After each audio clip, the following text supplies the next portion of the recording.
Hello friends, my name is Lakshan Murlidhar Villevar. So today's topic is Spring. So what is Spring?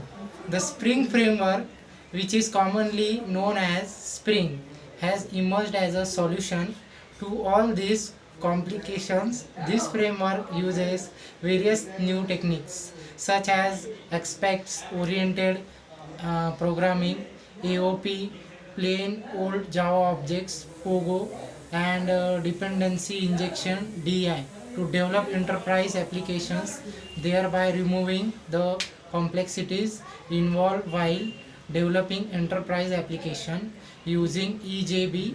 Spring is an open source lightweight framework that allows Java EE7 developers to build simple and scalable enterprise applications.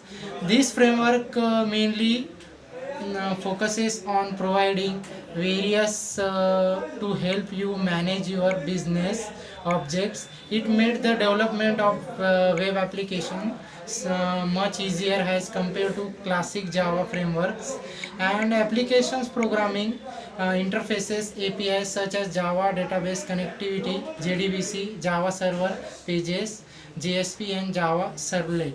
The Spring framework can be considered as a collection of sub-frameworks, also called layers, such as Spring AOP, Spring Object Relational Mapping, Spring ORM, Spring Webflow, and Spring Web MVC. It is a lightweight application framework used for developing enterprise applications.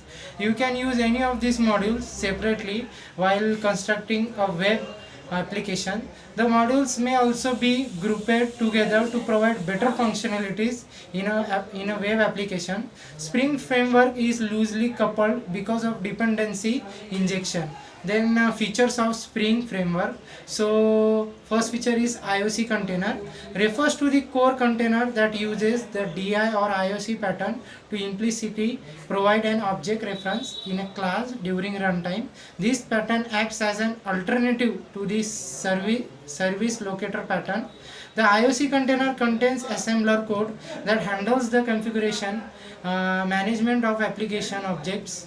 Data access, then next is data access framework, allows the developers to use persistence APIs such as JDBC and Hibernate for storing persistence data in database. Spring MVC framework allows you to build web application based on MVC architecture. All the requests made by a user first go through the controller and are then dispatched to different views, that is to different JSP pages or servlets. Transaction, then next is transaction management, helps in handling transaction management of an application without affecting its code. So that's all about this Spring. Thank you.